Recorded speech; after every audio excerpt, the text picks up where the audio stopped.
ட்ரம்பே ஒரு வலதுசாரி தானே. அவர் வலதுசாரி கொள்கையில தானே பேசிட்டு வந்து ஆட்சியை பிடிச்சாரு. அப்ப அவர் கட்சியை சார்ந்தவர்களே வலதுசாரிகள் தான் வந்து அதிகம். அதனால மக்களிடையே வந்து ஒரு பிணக்கை ஏற்படுத்துவது இது ஒரு துவக்கம் தான். கண்டிப்பா இது இன்னும் வந்து பல்லாயிரக்கணக்கில் லட்சக்கணக்கான மக்கள் அணிதிரண்டு பெரிய போராட்டமாக வெடிக்கும்.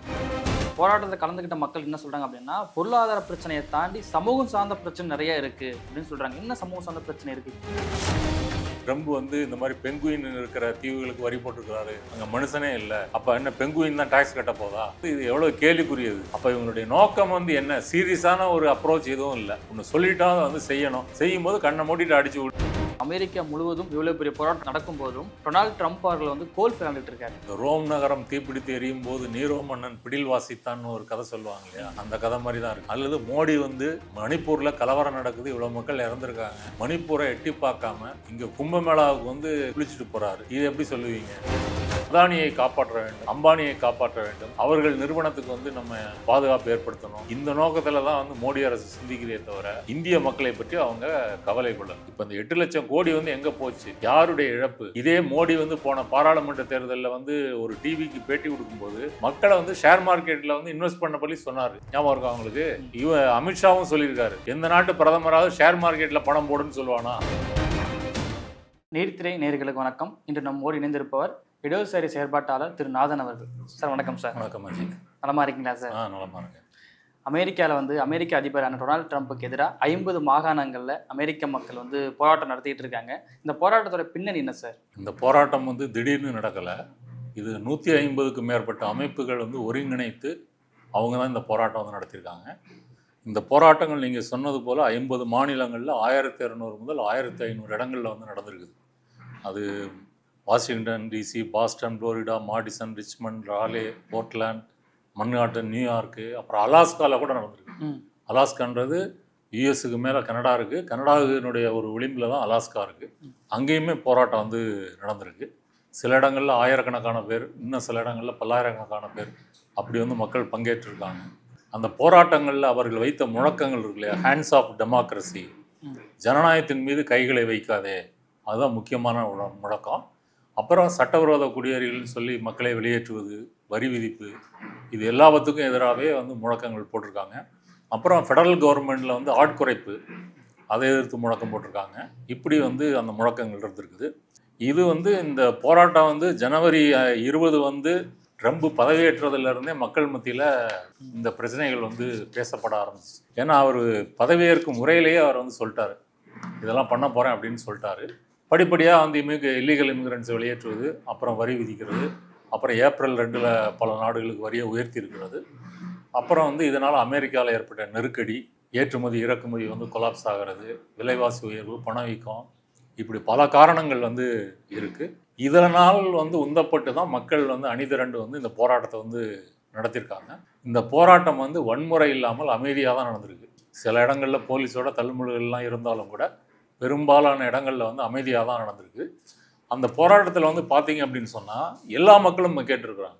பெரும்பான்மையாக வந்து அமெரிக்கர்கள்னு எடுத்துகிட்டா அதில் ஒயிட்ஸும் இருக்கிறாங்க, ஆஃப்ரோ அமெரிக்கன்ஸும் இருக்கிறாங்க, அப்புறம் லத்தீன் அமெரிக்கர்கள், ஆசியர்கள், அப்புறம் வந்து மனித உரிமை செயற்பாட்டாளர்கள், இந்த எல்ஜிபிடி உரிமை அதுக்கு ஆதரவு தெரிவிக்கிறவங்க, இப்படி அப்புறம் பெண்கள் அமைப்பு, பலதரப்பட்ட மக்கள் வந்து அதில் வந்து பங்கேற்றிருக்கிறாங்க. இந்த போராட்டத்தை வந்து அமெரிக்க பத்திரிகைகள் எல்லாமே என்ன சொல்லியிருக்கு அப்படின்னா, CNN வந்து என்ன சொல்லுதுன்னா, ட்ரம்பின் 2வது பதவி காலத்தில் ஏற்பட்ட மிக பிரம்மாண்டமான எதிர்ப்பு இயக்கம் அப்படின்னு CNN சொல்லியிருக்கு. நியூயார்க் டைம்ஸ் என்ன சொல்லுதுன்னா, இந்த அரசு நிதியை வந்து வெட்டுவது, வரி விதிப்பது, இதையெல்லாம் எதிர்த்து வந்து ஜனநாயகத்தின் மீதான தாக்குதல், அதுக்கு எதிராக மக்கள் திரண்டிருக்காங்க அப்படின்னு நியூயார்க் டைம்ஸ் சொல்லுது. பொலிட்டிகோன்ற பத்திரிகை என்ன சொல்லுதுன்னா, எதிர்ப்பு இயக்கத்தின் மறுமலர்ச்சி அப்படின்னு வந்து சொல்லுது. ஐரோப்பிய பத்திரிகைகளும் இதே கருத்தை கொண்டிருக்காங்க. ஐரோப்பாவில் இந்த ஆர்ப்பாட்டம் வந்து நடந்திருக்குது. பெர்லினில் வந்து மக்கள் போட்ட முழக்கம் வந்து என்னென்னா, ஷட்டப் எல்லாம், no one voted for you அப்படின்னு முழக்கம் போட்டிருக்கிறாங்க. இப்படி வந்து ஐரோப்பா, அமெரிக்கா ரெண்டுலேயுமே வந்து நடக்குது.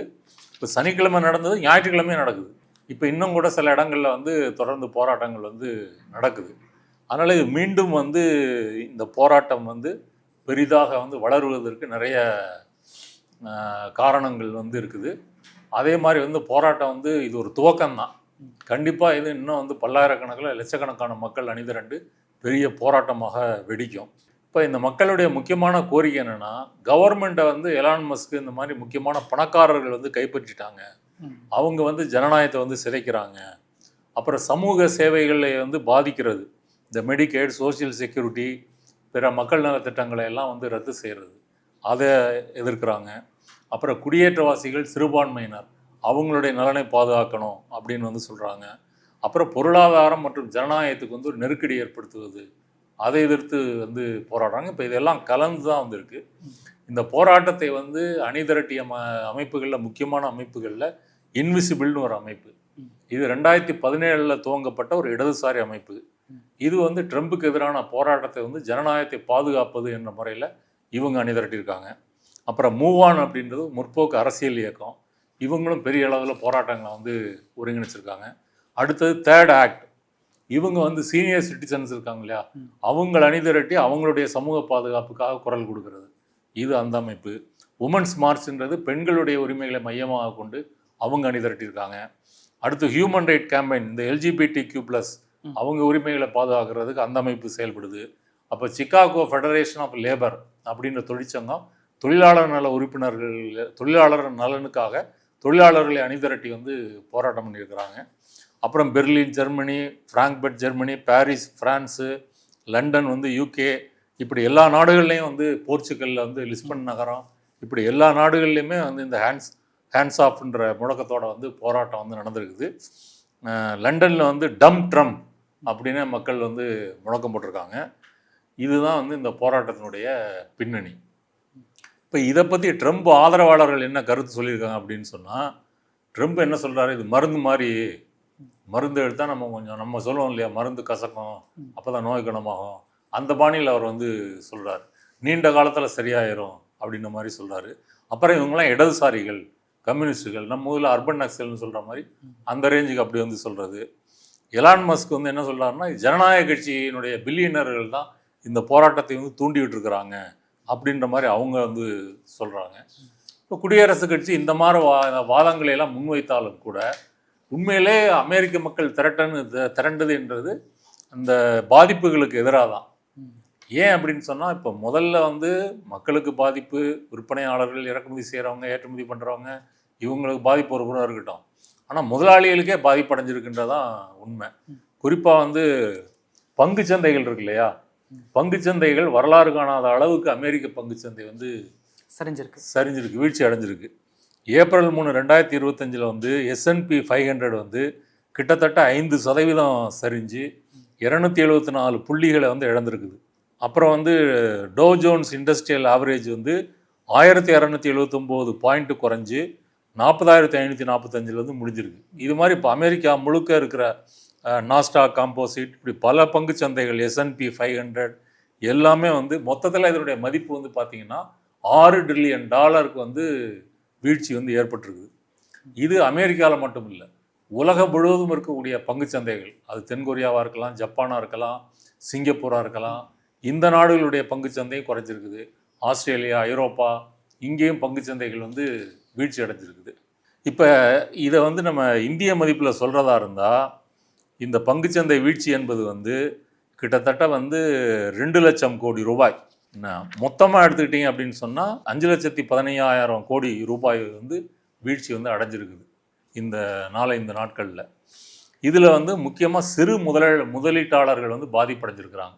யார் இந்த சிறு முதலீட்டாளர்கள்னால், மாத சம்பளம் வாங்கி இந்த மாதிரி ஓய்வூதியம் அந்த மாதிரி வந்து ஒரு சேவிங்ஸ் வச்சுருப்பாங்க இல்லையா, அவங்க வந்து அதுக்கு வட்டி வேணும்னு சொல்லி, பணம் வரணும்னு சொல்லி ஷேர் மார்க்கெட்டில் வந்து இன்வெஸ்ட் பண்ணுவாங்க.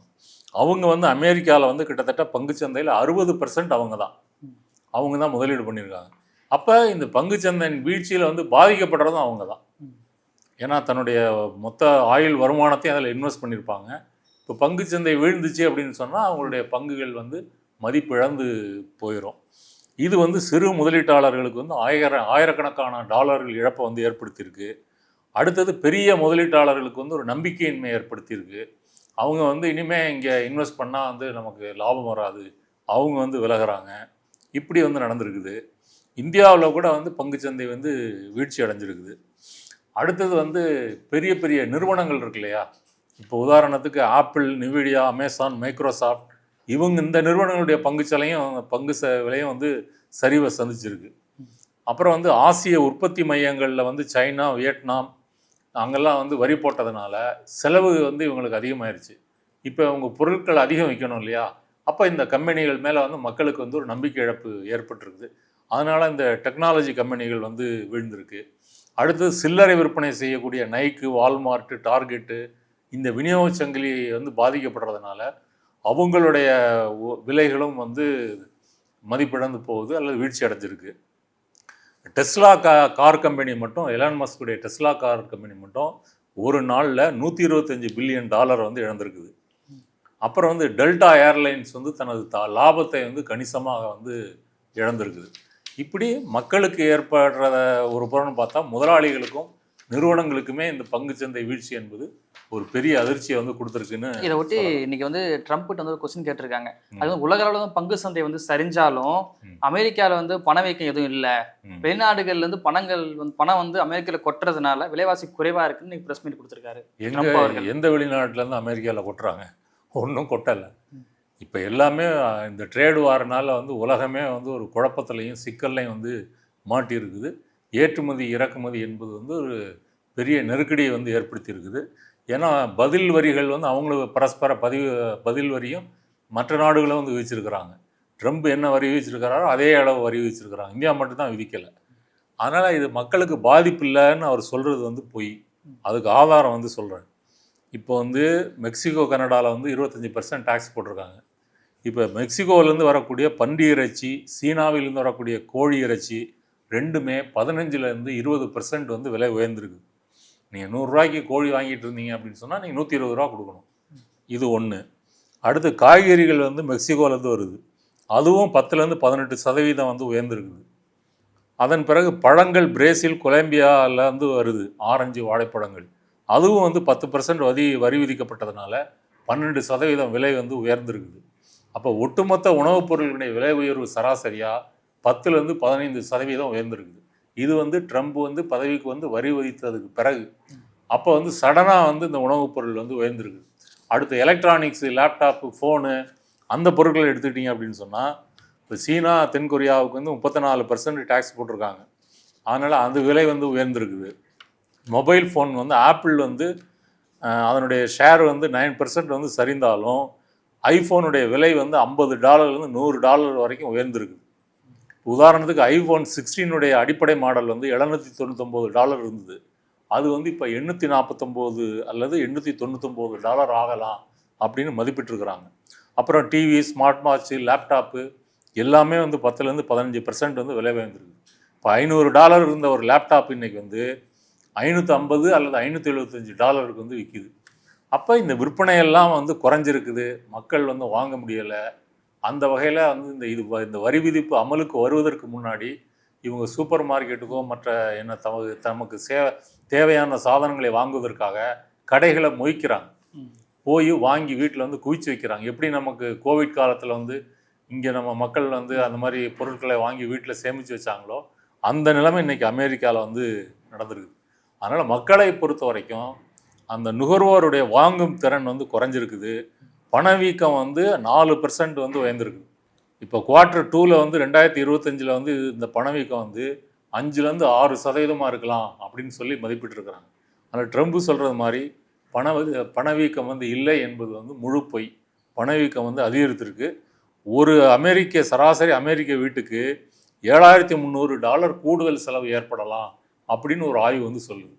எல்லா ஒட்டுமொத்த பொருட்கள் விலைகளையும் கூட்டி பார்த்து அவங்க ஒரு மாதத்துக்கு எவ்வளோ கன்சியூம் பண்ணுவாங்க அப்படின்ற கணக்கு போட்டு பார்த்ததெல்லாம் இந்த அமௌண்ட் வந்து வந்திருக்கு. இது மக்களை பொறுத்த வரைக்கும்.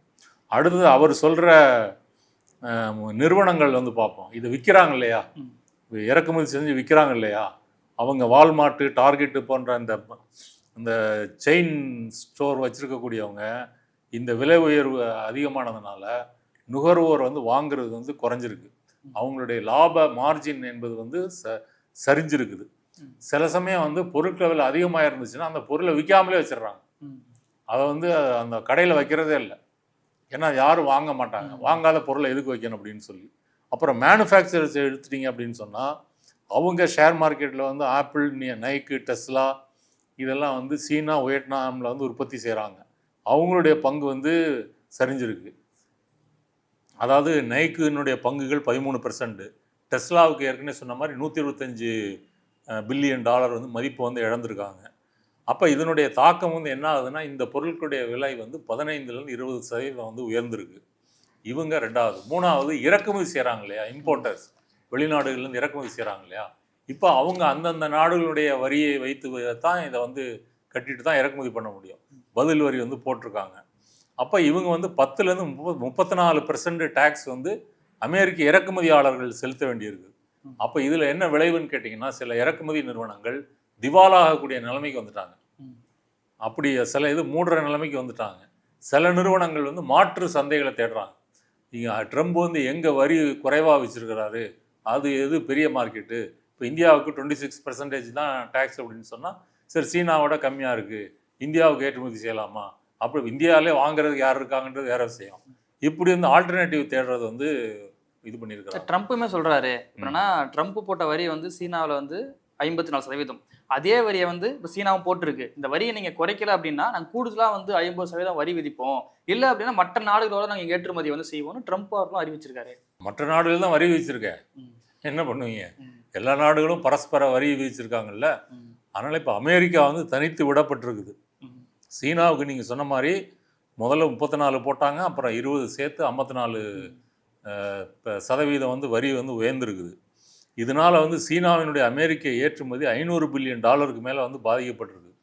இதனுடைய விளைவு வந்து ஆசியாவினுடைய முன்னணி பங்கு சந்தைகள் வந்து வீழ்ச்சி நடந்திருக்குது. என்ன இப்போ அமெரிக்க நிறுவனங்கள் சீனா, அங்கே வியட்நாமில் வந்து உற்பத்தி செய்கிறாங்க அப்படின்னு சொன்னால், அது வந்து இங்கே அமெரிக்காவில் இறக்குமதி ஆகும்போது டேக்ஸ் கட்டிட்டு தான் வந்து இறக்குமதி ஆகும். அப்போ வந்து இனிமேல் இந்த உற்பத்தி மையங்களை எங்கே கொண்டு போவாங்க? இப்போ இதை விட பெட்டரான நாடுகள் வேறு எங்கே இருக்குது? இந்த அளவு ஒரு ஸ்கில்டு லேபரர்ஸு, அந்த மாதிரி ஒரு என்விரான்மெண்ட்டு, ஒர்க்கிங் என்விரான்மெண்ட்டு இதெல்லாம் மற்ற நாடுகளில் வந்து இல்லை. அடுத்தது வந்து ஜப்பானுக்கு வந்து 24% டேக்ஸ் போட்டிருக்காங்க. இது ஜப்பானுடைய ஆட்டோமொபைல் வந்து ஜப்பான் வந்து முக்கியமான நாடு, அதில் வந்து அடி வாங்கியிருக்குது. அப்புறம் வந்து ஆட்டோ மற்றும் உதிரி பாக நிறுவனங்கள் இருக்கு இல்லையா, அவங்க குறிப்பிடத்தக்க இழப்பை வந்து சந்திச்சிருக்கிறாங்க. அப்புறம் ஐரோப்பிய ஒன்றியத்துக்கு வந்து 20% டேக்ஸு. இது வந்து ஜெர்மனியினுடைய ஆட்டோமொபைல் வோல்ஸ் வேகன், பிரான்ஸினுடைய சொகுசு பொருட்கள், அயர்லாந்தினுடைய மெடிசன் ஏற்றுமதி, இது எல்லாமே வந்து பாதிக்கப்பட்டிருக்கு. அப்போ இந்த பொருள்கள்லாம் அமெரிக்காவுக்கு வந்தால் ஒன்று விலை வந்து உயரும். விலை உயர்ந்தால் மக்கள் அது வாங்குறதுக்கு கஷ்டப்படுவாங்க, நுகர்வு வந்து குறையும். கூட்டி கழித்து பார்த்தீங்க அப்படின்னு சொன்னால், ட்ரம்ப் சொல்வது போல் இது அமெரிக்க மக்களுக்கு நன்மை பயக்கவில்லை, தீமை தான் அளித்திருக்கிறது. அதனால தான் இந்த சனிக்கிழமை வந்து இந்த போராட்டம் வந்து சிறப்பான முறையில் வந்து ஆர்கனைஸ் செய்யப்பட்டு இந்த போராட்டம் வந்து நடந்திருக்கு. போராட்டத்தில் கலந்துக்கிட்ட மக்கள் என்ன சொல்கிறாங்க அப்படின்னா, பொருளாதார பிரச்சனையை தாண்டி சமூகம் சார்ந்த பிரச்சனை நிறைய இருக்குது அப்படின்னு சொல்கிறாங்க. என்ன சமூகம் சார்ந்த பிரச்சனை இருக்குது இப்போதைக்கு அமெரிக்காவில்? சமூக சார்ந்த பிரச்சனைனா இந்த மாதிரி இப்போ இல்லீகல் இமிகிரண்ட்ஸ்ன்னு சொல்லி அவங்கள கிரிமினல் மாதிரி பார்க்குற மாதிரி ட்ரம்போ குடியரசுக் கட்சி தலைவர்களோ பேசுகிறாங்கல்ல. இப்போ நம்ம இந்தியர்களை வந்து செயின் போட்டு விமானத்தில் ஏற்றி அனுப்புகிறாங்க, தென் அமெரிக்க நாடுகளுக்கும் அதே மாதிரி அனுப்புகிறாங்க.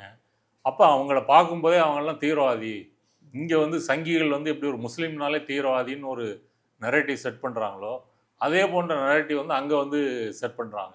அப்போ மக்களுக்குள்ளேயே வந்து இன ரீதியாக நிற ரீதியான இந்த பாகுபாடுகளை வந்து ஊக்குவிக்கிறது அப்படின்ற முறையில் ட்ரம்பே ஒரு வலதுசாரி தானே, அவர் வலதுசாரி கொள்கையில் தானே பேசிட்டு வந்து ஆட்சியை பிடிச்சாரு. அப்போ அவர் கட்சியை சார்ந்தவர்களே வலதுசாரிகள் தான் வந்து அதிகம். அதனால் மக்களிடையே வந்து ஒரு பிணக்கை ஏற்படுத்துவதற்கு அவர்கள் முயற்சி செய்கிறார்கள். ஆனால் இந்த பாதிப்பு என்பது நிறம் சார்ந்தோ இனம் சார்ந்தோ நடக்கலை, எல்லாருக்கும் தான் ஆப்பு. அவர் ஒயிட்டாக இருந்தாலும் சரி, பிளாக்காக இருந்தாலும் சரி, ப்ரௌனாக இருந்தாலும் சரி, எல்லா வகை மக்களுக்குமே வந்து பாதிப்புன்றதுனால ட்ரம்பினுடைய ஆட்சி இந்த மக்களை வந்து இனத்தால் பிளப்பதற்கு முயற்சி செய்தாலும் அதை மீறி இந்த ஆர்ப்பாட்டத்தில் இந்த மக்கள் ஒன்றாக சேர்ந்து கலந்துக்கிட்டு இருக்காங்க அப்படின்றதே இவர்கள் அந்த பாகுபாடுகளை பார்க்கவில்லை அப்படின்றது உறுதியாகும். அந்த போராட்டத்திலே ஒரு மிக முக்கியமான முழக்கம் என்ன அப்படின்னா, கிரீன்லாந்து மீது தலையிடாதீர்கள், யுக்ரைன் மீது தலையிடாதீர்கள், கனடா மீது தலையிடாதீர்கள்னு மக்கள் முழக்கம் வைக்கிறாங்க. இந்த முழக்கம் என்ன மாதிரி பாதிப்பு ஏற்படுத்தும் அமெரிக்காவில்? ஆமாம், இப்போ கனடா வந்து அமெரிக்காவுக்கு ஒரு நெருக்கமான பார்ட்னரு, இதில் வர்த்தகத்துலேயும் சரி அரசியல் ரீதியாகவும் சரி. அப்படி இருக்கும்போது கனடாவை நான் வந்து 51வது மாநிலமாக மாற்றுவேன்னு சொல்லி ட்ரம்ப் பேசுகிறாரு. அது வந்து மக்கள் வந்து அதை எதிர்க்கிறாங்க. எப்படி அமெரிக்காவுக்கு ஒரு இறையாண்மை இருக்கோ அப்படி கனடாவுக்கு ஒரு இறையாண்மை இருக்குது. அப்புறம் கிரீன்லாண்டை எப்படியாவது நான் வந்து அமெரிக்காவோட சேர்ப்பேன் அப்படின்னு வந்து சொல்கிறாரு. இது ஐரோப்பிய ஒன்றியம் கடுமையாக இதை வந்து எதிர்க்குது. அப்போ இதெல்லாம் என்னன்னா கிரீன்லாண்டில் இருக்கக்கூடிய கனிம வளங்களை வந்து எப்படியாவது கைப்பற்றணும் அப்படின்னு சொல்லி அவர் முயற்சி பண்ணுறாரு. அதனால் இது வந்து ட்ரம்பினுடைய இந்த முழக்கங்கள் என்பது ஒரு உதார விடுறது தான். உண்மையிலெல்லாம் அது நடக்க போகிறதில்ல, அது நடக்கவும் வந்து விட மாட்டாங்க. பொதுவாக கேலியாகவும் சொல்லப்படுது என்னென்ன அப்படின்னா, பெண்குயின் மட்டும் வாழக்கூடிய ஒரு நாட்டுக்கு வந்து டொனால்டு ட்ரம்ப் வந்து வரி விதிச்சிருக்க சொல்லப்படுது. இப்படி பார்க்குறீங்க? ஆமாங்க, உண்மையிலேயே ஆள் இல்லாத சில தீவுகளுக்கெல்லாம் வரி போட்டிருக்காரு. ஒரு நாடு விடாமல் எல்லா நாடுகளுக்கு போடும்போது இந்த ஆள் இல்லாத தீவுகள் நீங்கள் சொல்கிற மாதிரி பெங்குயின், சீலு, அப்புறம் வந்து திமிங்கலங்கள், இது மட்டும் வாழக்கூடிய கடல் கொண்ட குட்டி குட்டி தீவுகளுக்கெல்லாம் அவர் வந்து டேக்ஸ் வந்து போட்டிருக்காரு. இது உலக அளவில் வந்து மக்கள் வந்து காமெடியாக்கி வைரலாக்கியிருக்காங்க. ட்ரம்ப் வந்து இந்த மாதிரி பெங்குயின் இருக்கிற தீவுகளுக்கு வரி போட்டிருக்கிறாரு, அங்கே மனுஷனே இல்லை, அப்போ என்ன பெங்குயின் தான் டேக்ஸ் கட்ட போதா? அப்போ வந்து இது எவ்வளோ கேலிக்குரியது. அப்போ இவங்களுடைய நோக்கம் வந்து என்ன? சீரியஸான ஒரு அப்ரோச் எதுவும் இல்லை. ஒன்று சொல்லிட்டாலும் அதை வந்து செய்யணும்.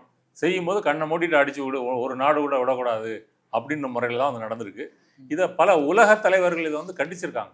உதாரணத்துக்கு எடுத்துக்கிட்டிங்கன்னா சீனா, ஜப்பான், ஐரோப்பிய ஒன்றியம், இந்தியா, தென்கொரியா, இவங்க எல்லாருமே வந்து இதை இந்தியா மட்டும்தான் எதிர்க்கலையே தவிர மற்ற நாடுகள் வந்து நாங்கள் பேச்சுவார்த்தையும் நடத்துவோம், பரஸ்பர வரியும் விதிப்போம் அப்படின்ற முறையில் வந்து சொல்லியிருக்காங்க.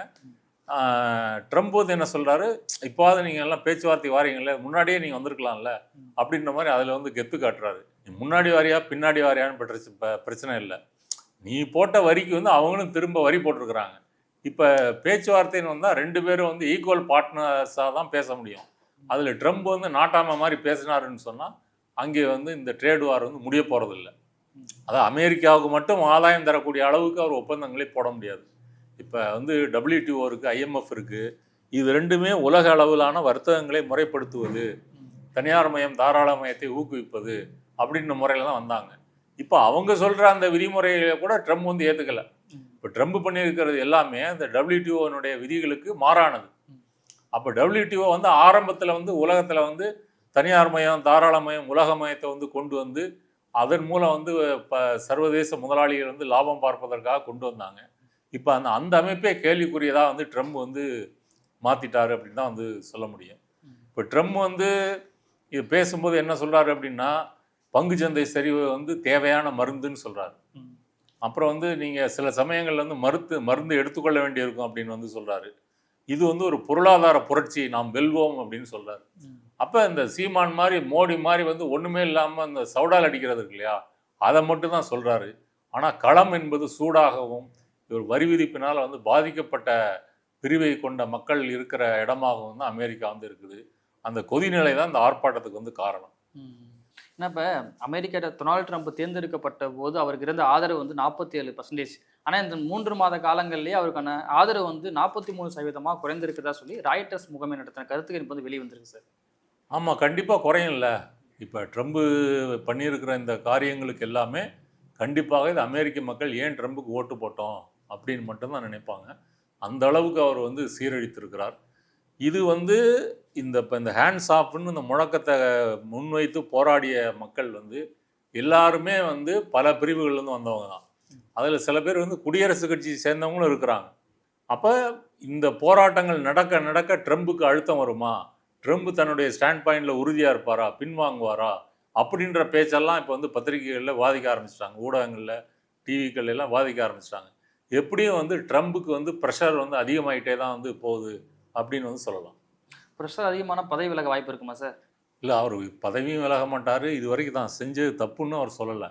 தான் செஞ்சது சரி, இது லிபரேஷன் டே, அமெரிக்கா விடுதலை ஆகின்ற நாள் அப்படின்னு சொல்லி அந்த கருத்தில் உறுதியாக தான் இருக்கிறாரு. குடியரசுக் கட்சி தலைவர்களும் அப்படி உறுதியாக தான் வந்து பேசுகிறாங்க.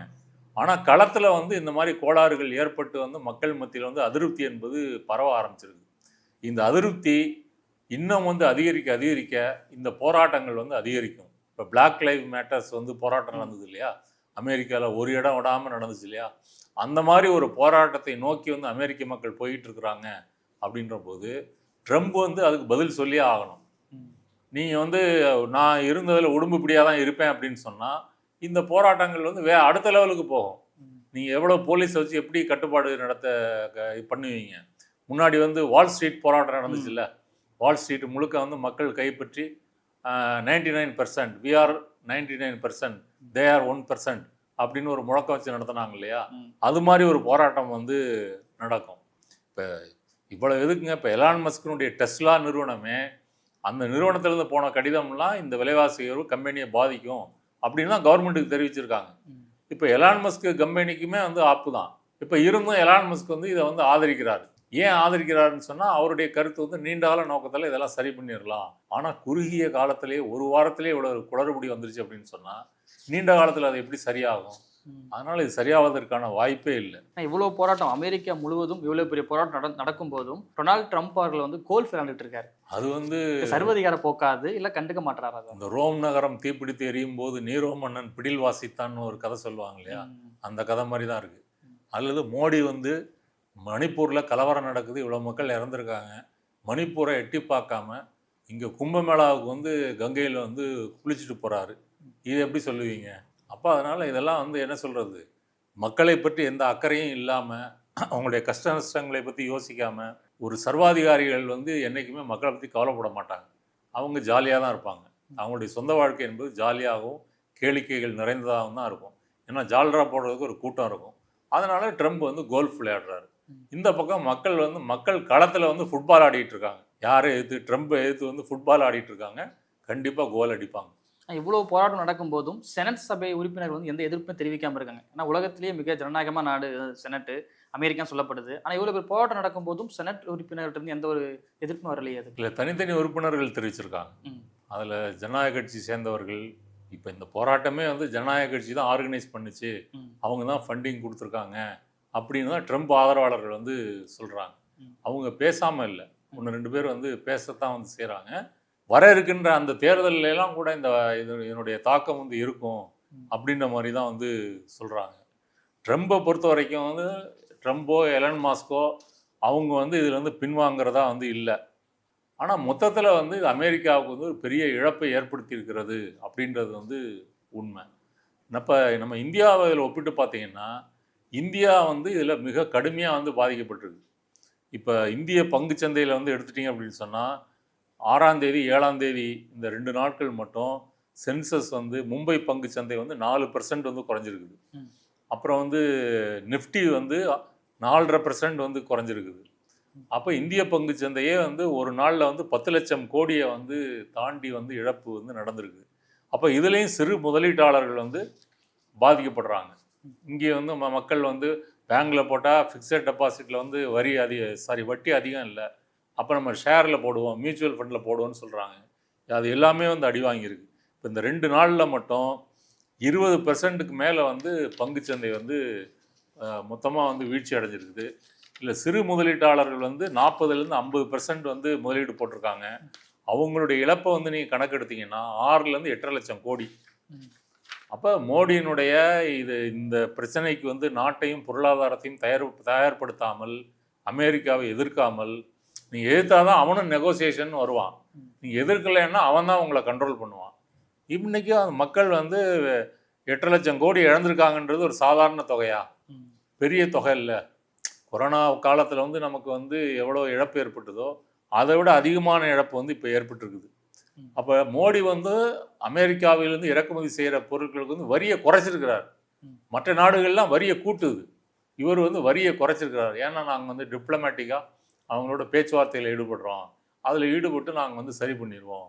ஆனால் அப்படி வந்து சரி பண்ணுறது மாதிரி வந்து இல்லை அப்படின்றது தான் யதார்த்தம்.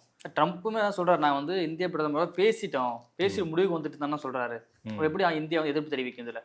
இல்லை, அவர் என்ன சொன்னார், நீங்கள் முன்னாடியே செஞ்சுருக்கலாம்ல, இதெல்லாம் இப்போ வரி தள்ளுபடி பண்ணதை முன்னாடியே செஞ்சுருக்கலாம், இதுக்குள்ள லேட்டாக பண்ணுறீங்க அப்படின்னு. அதாவதுங்க, இந்த பேச்சுவார்த்தை வந்து 2 பேரும் சமமான நபர்களுக்கிடையே நடக்கலை. அமெரிக்கா பெரிய அண்ணன் மாதிரி ஆதிக்கம் செய்கிறது, இந்தியா வந்து அதுக்கு வந்து அடிபணிகின்ற அடிமை போல் வந்து நடந்து கொள்வது. இதுதான் வந்து நம்ம போன இன்டர்வியூவில் பேசணும்ல, என்னெல்லாம் ஏற்றுமதி ஆகுது, என்னெல்லாம் இறக்குமதி ஆகுது, அது எப்படி இந்தியாவை பாதிக்கும். இப்போ சில பேர் என்ன சொல்கிறாங்கன்னா, பங்களாதேஷுக்கும் வியட்நாமுக்கும் நம்மளோட வரி அதிகம், 46%. அப்போ பங்களாதேஷில் இருக்கக்கூடிய அந்த ரெடிமேடு ஆடைகள் வந்து இந்தியாவுக்கு வந்து ஆர்டர் வரும், நமக்கு லாபம் தான் அப்படின்னு சொல்கிறாங்க. இப்போ இந்தியாவுக்கும் 26% டேக்ஸ் போட்டிருக்கு. ஒரு டிஷர்ட் வந்து வால்மார்ட்டில் வந்து 100 ரூபா விற்கிதுன்னு வைங்க, இப்போ இந்தியாவிலேருந்து ஒரு இறக்குமதி பண்ணுறாங்கன்னு வச்சுக்குவோம், 126 ரூபாய்க்கு வச்சாங்கன்னா வாங்குறது குறையுமா குறையாதா? கண்டிப்பாக குறையும். கண்டிப்பாக குறையும். ஏன்னா கிட்டத்தட்ட 4ல் 1 பங்கு விலை வந்து உயர்ந்திருக்குது. அப்போ மக்கள் வந்து எதுக்கு 2 டிஷர்ட்டை வச்சுக்கிட்டு நம்ம வாழ்க்கையை ஓட்டிடலாம் அப்படின்னு நினைப்பாங்க.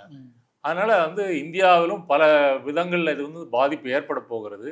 அதற்கு இந்தியாவை பொருளாதாரத்தை இங்கே வந்து தயார் செய்கின்ற வேலையை செய்யாமல் அதானியை காப்பாற்ற வேண்டும், அம்பானியை காப்பாற்ற வேண்டும், அவர்கள் நிறுவனத்துக்கு வந்து நம்ம பாதுகாப்பு ஏற்படுத்தணும். இந்த நோக்கத்தில் தான் வந்து மோடி அரசு சிந்திக்கிறதே தவிர இந்திய மக்களை பற்றி அவங்க கவலை கொள்ளலை. இப்போ இந்த 8 லட்சம் கோடி வந்து எங்கே போச்சு, யாருடைய இழப்பு? இதே மோடி வந்து போன பாராளுமன்ற தேர்தலில் வந்து ஒரு டிவிக்கு பேட்டி கொடுக்கும்போது மக்களை வந்து ஷேர் மார்க்கெட்டில் வந்து இன்வெஸ்ட் பண்ண பற்றி சொன்னார். ஞாபகம் இருக்கா அவங்களுக்கு? அமித்ஷாவும் சொல்லியிருக்காரு, எந்த நாட்டு பிரதமராவது ஷேர் மார்க்கெட்டில் பணம் போடுன்னு சொல்லுவானா? நம்ம ஸ்டேட் பேங்க் போடுது, எல்ஐசி போடுது இல்லையா, நம்மளோட படம் தானே அதெல்லாம். ஆமாம், அது போடுது, அது அப்படி போடுது, டைரெக்டாக போட சொல்கிறாங்க. மக்களே நீங்கள் வந்து ஷேர் மார்க்கெட்டில் வந்து இன்வெஸ்ட் பண்ணுங்க அப்படின்னு வந்து தூண்டி விடுறாங்க. இப்போ அதுக்கு பதில் சொல்லணும்ல. இப்போ ஷேர் மார்க்கெட்டில் வந்து இவ்வளவு லட்சம் கோடி வந்து இழப்பு நடந்திருக்குதுன்னா மோடி அமித்ஷாவும் பதில் சொல்லணும். பேச்சை கேட்டு வந்து பல பேர் போட்டிருக்காங்க. இப்போ போட்டவங்க இழந்திருக்காங்க, உங்களுடைய பதில் என்ன? அதுக்கு அவங்க வந்து பதில் சொல்லணும்ல. அதை சமாளிக்க தான் நீங்கள் வந்து கேஸ் விலை வந்து உயர்த்தப்பட்டிருக்கு, கலால் வரி உயர்த்தப்பட்டிருக்கு. ட்ரம்ப் நேரடியாக எதிர்க்க முடியல, அதுக்கு வந்து மக்கள் வந்து தலையில் கட்டுறதுக்கான விலைவாசி உயர்த்தப்பட்டதான் ஒரு வாதம் இருக்குது. ஆமாம், இப்போ வந்து சிலிண்டர் வந்து 50 ரூபா கூட்டியிருக்காங்க. மற்றது வந்து அவங்க இன்டர்னல் அட்ஜஸ்ட்மெண்ட்டுன்னு சொல்கிறாங்க, அந்த செஸ் டேக்ஸு, கலால் வரி, இதெல்லாம் வந்து என்னென்னா உலக அளவில் வந்து குரூட் ஆயில் வந்து இறக்கங்களை சந்தித்த போது இவர்கள் விலையை குறைக்கவே இல்லை. ஒரே விலை 102 ரூபான்னா அப்படியே மெயின்டைன் பண்ணிகிட்டு இருந்தாங்க. இப்போ அதுவே வந்து இந்திய மக்களுக்கு வந்து ஒரு பெரிய பாதிப்பு தானே. இப்போ கச்சா எண்ணெய் வந்து இன்றைக்கி வந்து $80 $85 விற்குதுன்னு வைங்க, அது $60 இருக்கும்போது வந்து நீங்கள் குறைச்சிருக்கலாம். இப்போ வந்து எரிவாயு இதுலேயும் வந்து இந்தியா வந்து சமீப நாட்களில் வந்து அதனுடைய விலையை வந்து உயர்த்துவதற்கு வாய்ப்பு இருக்குது. இப்போ 101 ரூபா 102 ரூபா நம்ம கொடுத்து பெட்ரோல் போடுறோம்னா இது இன்னும் 2 ரூபா 3 ரூபா அதிகரிப்பதற்கு வந்து வாய்ப்பு இருக்குது. அது அதிகரிச்சதுன்னா நம்ம நாட்டிலையும் விலைவாசி வந்து உயரும். அமெரிக்காவை தொடர்ச்சியாக அந்த வரி விதிப்பு அப்படிங்கிறது ஒரு வர்த்தக போருக்கு வந்து வழிவகுக்கும்னு சொல்லப்படுது. ஒரு வர்த்தக போர் ஏற்பட்டால் என்ன மாதிரி பாதிப்பு வந்து உலக நாடு சந்திக்கும்? என்ன பாதிப்பு நடக்குன்னாங்க, உலகம் முழுக்க வந்து க்ரூட் ஆயில் வந்து விலை உயரும். க்ரூட் ஆயில் விலை ஏன் உயரும்னா இந்த பரஸ்பர வரி விதிப்பு, அப்புறம் வந்து அந்த ஒபெக் நாடுகள் உள்ள நாடுகள் வந்து நம்ம எண்ணெய் வந்து வாங்க மாட்டாங்க, இறக்குமதி பண்ணுறவங்க குறைச்சிக்குவாங்கன்னு சொல்லி அவங்க உற்பத்தியை வந்து குறைப்பாங்க. அதனால் வந்து ஒரு கச்சா எண்ணெயினுடைய ஒரு பீப்பாய் விலை வந்து $70 $80 வந்து உயர்ந்திருக்குது. இப்படி உயர்வதுக்கு வந்து வாய்ப்பு இருக்குது. இதனால் வந்து மக்கள் வந்து எரிபொருளுக்கு வந்து அதிக கட்டணம் செலுத்த வேண்டிய வாய்ப்பு. அடுத்து வேலைவாய்ப்பு பாதிப்பு. வேலைவாய்ப்பு பாதிப்பு எடுத்துட்டிங்கன்னா அமெரிக்காவில் மட்டும் கிட்டத்தட்ட வந்து 50,000 1 லட்சம் வேலைகள் இது வரைக்கும் வந்து இழந்திருக்கலாம். அதாவது டெக்னாலஜி நிறுவனங்கள்லேயே. இது ஒன்று சொல்கிறாங்க. நீண்ட காலத்தில் ட்ரம்ப் வந்து என்ன சொல்கிறாரு, 12-18 மாதங்கள் வந்து பொறுத்துருங்க அப்படின்னு சொல்கிறாரு. அப்படி பொறுத்திருந்தால் இந்த வேலை இழப்பு என்பது இன்னும் லட்சக்கணக்கில் தான் போகுமே தவிர குறையாது. இப்போ மோடி கூட என்ன சொன்னார், பண மதிப்பு இழப்பு வரும்போது, டிமானிட்டைசேஷன் வரும்போது எல்லா கருப்புன்னு உள்ளே வந்துடும், அப்புறம் வந்து மக்களுக்கு வந்து எந்த பிரச்சனையும் இல்லை அப்படின்னு சொன்னார். ஆனால் அதனால டிமானிட்டைசேஷன்னால நம்ம ஏடிஎம் க்யூவில் நின்று வயசானவங்க செத்து போனது, அப்புறம் வீட்டில் பணமாக வச்சுருந்தவங்க மாட்டினது, இப்படி இழப்புகள் தான் அதிகமே தவிர எங்கேருந்து கருப்பு பணம் வரலை. சந்தையில் இருந்த வெளியில் இருந்த எல்லா ரொக்க பணமும் வந்துருச்சு. வராது ஒரு 15,000 கோடியோ என்னமோ. அப்போ வந்து எப்படி மோடி சொன்னது வந்து பொய்யாக பலித்ததோ அதுமாதிரி ட்ரம்ப் சொல்கிறதும் பொய்யாக தான் பலிக்க போகுது. இப்போ இந்த ட்ரம்போட டேக்ஸ் வந்து உலக அளவில் வந்து இன்ஃப்ளேஷன் வந்து பணவீக்கத்தை வந்து அதிகரிச்சிருக்கு. இப்போ அமெரிக்கா, ஐரோப்பா, இந்தியா எல்லா நாடுகள்லையுமே வந்து பணவீக்கம் வந்து அதிகரிச்சிருக்கு. இப்போ இந்த IMF, WTOவும் இதை பற்றி என்ன சொல்கிறாங்க அப்படின்னு சொன்னால், இது வந்து பிரச்சனை, மக்களுக்கு பிரச்சனையை ஏற்படுத்தும் அப்படின்னு சொல்கிறாங்க. உடனே ட்ரம்ப் அவங்களே எடுத்து சொல்கிறாரு, WTOலாம் ஒரு ஆளாக அவன்லாம் ஒரு பலவீனமான ஆளாக சொல்கிறதெல்லாம் கேட்காதீங்க அப்படின்ற மாதிரி சொல்கிறாரு. இப்போ உலகத்தினுடைய ஜிடிபி இருக்கு இல்லையா, எல்லா நாடுகளுடைய ஜிடிபியும் சேர்த்திங்கன்னா உலக ஜிடிபி வரும். அந்த ஜிடிபி வந்து இப்போ 0.8%, ஆல்மோஸ்ட் 1% வந்து குறையலாம் இந்த 10 நாட்களுக்குள்ள. இப்போ வரும் நாட்களில் வந்து உலக ஜிடிபின்னு எவ்வளோ குறைய போதோ அப்படின்றது ஒன்று. அப்புறம் ட்ரம்பினுடைய இந்த வரி விதிப்புக்கு எதிராக மற்ற நாடுகள் வந்து ஒன்றாக சேர்ந்து கூட்டிணைந்து வந்து திருப்பி அமெரிக்காவை தனிமைப்படுத்துவதற்கும் வாய்ப்பு இருக்குது.